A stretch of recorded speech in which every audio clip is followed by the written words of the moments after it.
Hey everyone, welcome. It is Michael here with Offshore Citizen, and today I'm going to expand for you a little bit on the subject of trusts. We did a video previously on trusts, and since we've been doing some things with clients a lot lately, I figured we would elaborate and discuss really how you choose the appropriate trust jurisdiction, or at least give you some high-level ideas on it. It's obviously a particular subject that is going to vary case by case, and so if you need some assistance, reach out to us and we can discuss it with you. The important thing to understand is you can select different places for different purposes, and there's different contexts. So there's going to be, I guess, two parts to understanding what we're talking about here. The first is different jurisdictions have trust law that appeals to certain needs, all right? And usually what we're talking about is there might be some tax or inheritance pieces.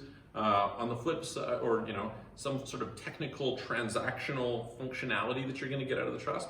And the other one that usually comes up is we have some sort of asset protection. Okay, so the traditional places, if you listen to people with asset protection trusts, are going to be Cook Islands, they're going to be Nevis, maybe Belize, maybe Grenada, maybe Turks and Caicos. That information is maybe a little bit outdated because, for example, Isle of Man has updated their legislation, so it's better today. And the US is actually quite good today. So that's, kind of like what you'll hear a lot. These are kind of some of the headline places where they go, oh, you should be there. But that's, just if you look only at that aspect, okay? So I'm gonna run through for you a bunch of different places, and then I'm gonna run through a few different considerations, and I'm gonna run through some of the rules that might be worth considering, okay? So when we're talking about trusts, we're talking always about common law jurisdictions, all right? So civil law trusts don't exist in civil law. They may be recognized or treated, for example, in Spain, they don't have trusts, but they have rules for how they deal with it, say from a tax standpoint, that come out of case law. Then there is something that we're gonna talk about later, which is the Hague Convention on the subject. There are some places that don't have trusts, but they have foundations. For example, Panama, Liechtenstein, places like this. We're not gonna talk about foundations today. They're similar to trusts, but kind of a hybrid between a trust and a corporation, okay? So what are some of the places that you might hear about? As I mentioned, Nevis and Cook Islands are the two most well-advertised asset protection jurisdictions. And to give you some idea of why this is, you'll very often have something like in Nevis, there is the requirement that if you're gonna go to court over it, you have to post a $25,000 bond just to go to court. And why is this significant for you? It's significant because let's say you were gonna go and do some litigation in the US. It would be common to have a lawyer who would be operating on a contingency basis, right? Meaning that if they win and you get a settlement, they get a portion of that settlement, maybe 40%, something like that, depending on what's going on, right? But on the other hand, they don't get anything the other way. Well, here, if the lawyer then has to post this bond, that's gonna give a great lack of incentive for the lawyer to operate on a contingency basis, okay? So that's an example of something. Another example is we've got the Statute of Elizabeth. So kind of the limitation on how long it is before fraudulent conveyance or fraudulent transfer rules come in. So what does this mean? Okay, let's say that I'm in a situation, and maybe we'll do a whole video on this at a later point in time, but I'm in a situation where I want to avoid having my assets seized by some creditor, okay? If I know, say I'm being sued, and I'm like, okay, I'm gonna run and I'm gonna hide, I'm gonna take those and I'm gonna put them into a trust where they're gonna be protected. That's generally not going to work. And the reason for that is because there's rules against that, right? They say basically, well, you're really fraudulently trying to deprive a creditor of what's going on. And if you read, depending on where you are, for example, the Universal Fraudulent Transfers Act, things like that, you're gonna find out that different places define this differently, okay? In some places, it's not just that you know about a creditor, it's that, you're doing this with the intention to deprive a creditor, even though there may be no creditor right now, and maybe you don't know if there ever will be a creditor, okay? That might be in their definitions of how they define this, of fraudulent transfer, right? In some cases, there's a limitation. So the common example, if you were to say go to Cook Islands, Nevis, etc., is so long as the assets have been in there for 2 years, you're good, okay? You're protected. Now, some places it's been 7 years, some places it's been 10 years, sometimes there is no limit, okay? So countries where they have a shorter window, 18 months to 2 years is kind of the normal window that you would see, are considered to be safer from an asset protection standpoint, okay?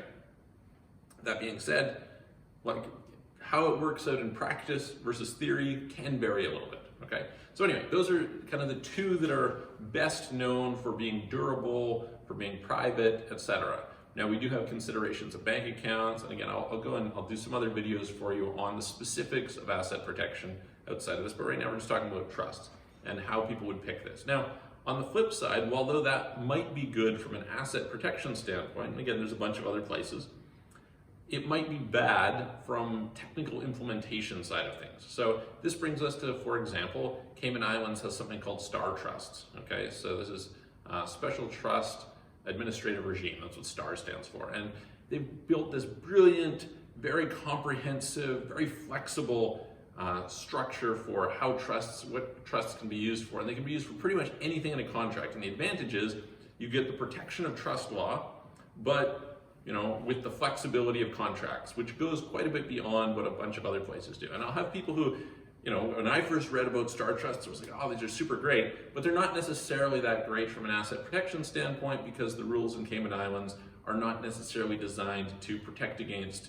aggressive creditors, okay? So good if you're doing certain administrative things, maybe, but on the flip side, for other stuff, maybe not. BVI also has some similar rules that they put together. They put together a special trust regime that is helpful in certain scenarios. So you might hear about that from time to time. If you're talking about it from an operational administrative standpoint and you don't have to worry about something like tax, then the US is quite interesting. So in particular, South Dakota and Nevada are very interesting places. There's a few different US states that actually have really strong asset protection. And the thing that is better about that than, let's say Nevis, is you have the established infrastructure, you have the established banking, etc., which is very functional, very fluid, very easy to work with, as opposed to if you're in Nevis, the question is, okay, well, where do we bank? How do we operate things here? You have poor infrastructure and so on and so forth, right? So I discussed a little while back with a trust provider in Nevis, and I said, hey, where are you guys banking today? What are you doing about banking? And he said, we pray, which is a horrible situation, right? That's not really what you want. Whereas, we'll deal with very sophisticated, very professional, well-bonded, etc., that deal with, tens of billions of dollars, trust providers in South Dakota, in Nevada, and elsewhere.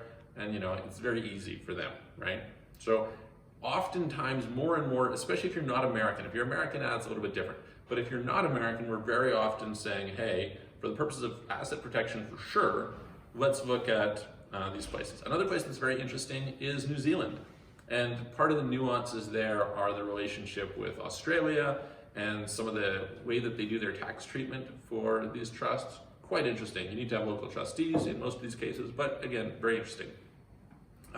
Historically, so when you're talking about trusts, you have three jurisdictions, okay?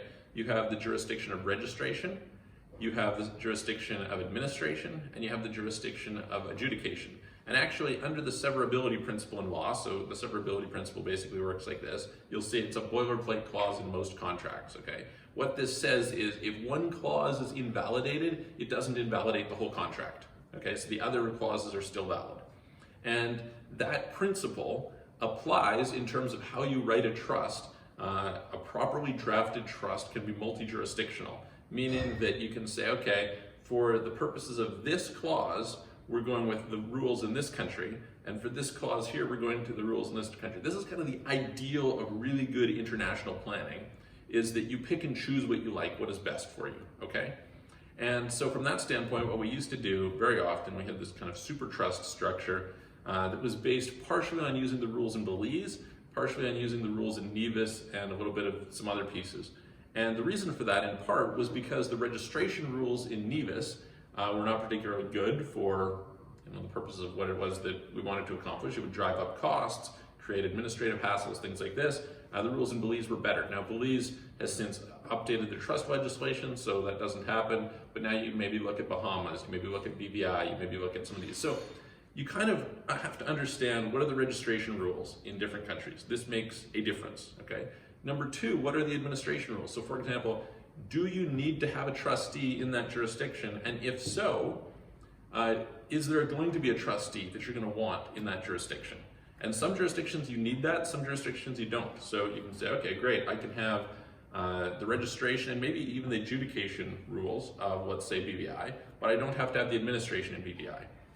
And that might be really useful to you, right? Maybe you want to have an independent person as your trustee, maybe you want to have a trustee in some other place, etc. So this is something that we're paying attention to, right? It's first of all, where is it registered? Where is it administered? That's typically where the trustee is, what the activity is going on. And the adjudication is, whose rules we're going with, okay? And this is where we come into, again, not just whose rules do we have to operate on, but also how will other countries recognize these rules, all right? So this is where, for example, I was dealing with a trust situation just in the last month or so, last few weeks, where we were dealing with something in Netherlands, okay? Now this was not an asset protection purpose. It was, a fairly simple transaction. But Netherlands does not have trusts, okay? However, Netherlands is a signatory to the Hague Convention on the applicability of trusts and their recognition, okay? So this is a 1985 treaty that was done between a variety of different countries. And if you go back to what was going on at the time, the way this worked was you had a lot of money held in trusts all over the world, okay? And the trust administrators would say, hey, we don't want to invest the trust assets into a country where we don't know what the consequences of doing that will be. And so various different countries, such as basically the British countries, places like Switzerland, places like Netherlands, et cetera, a bunch of European countries, all signed on that said, more or less, if a foreign trust operates in our country, we will treat it according to the rules of that country where the trust is based.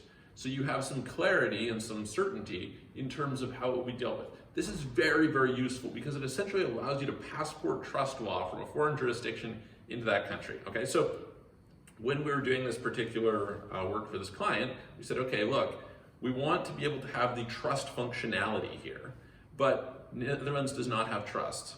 So what we want is we want a jurisdiction where they're a signatory to this convention, and so we can have that crossover, right? Netherlands can say, yeah, we understand they're a signatory to this convention, therefore we'll recognize their rules in Netherlands. Very, very important, okay? So that's not always the case. Maybe you're in a country where they aren't a signatory and so they're not gonna recognize it ever. So for example, let's say you're in UAE, UAE doesn't recognize trusts, okay? So that's that.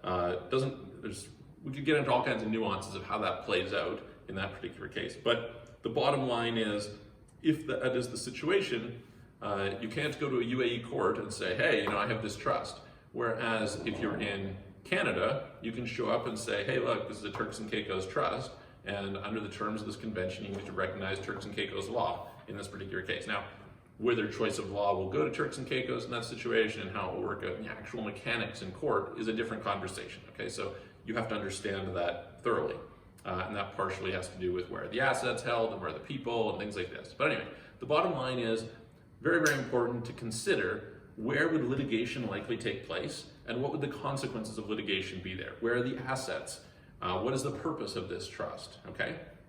So as a general rule, let's kind of come back here. I would say you want to try and, first of all, obviously choose trust law, which is going to optimize the purpose of what it is that you're achieving, okay? Whether that's asset protection, whether that's some sort of transaction, whether it's some sort of legacy, intergenerational trust deals, things like this, whether there's tax consequences, etc., okay? So we're going to look at that.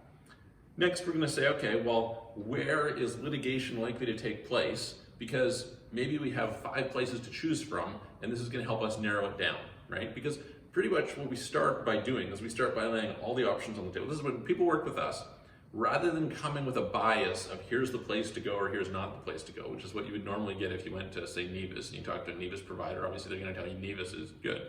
But the truth is, there's a tool for every task and a task for every tool. What is best? There's no one size fits all, right? You have to tailor the right solution. So we start by saying, what are all the options, right? And then we say, okay, well, what is the purpose? All right, let's narrow it down based on that purpose. Now, where are the assets? Where is the litigation going to take place? These are each going to narrow it down, okay? What are the appropriate treaties that might be relevant? And then we're going to also start looking at, okay, how do we optimize the management and the registration and the costs associated in order to bring this about? And so that's pretty much the deal.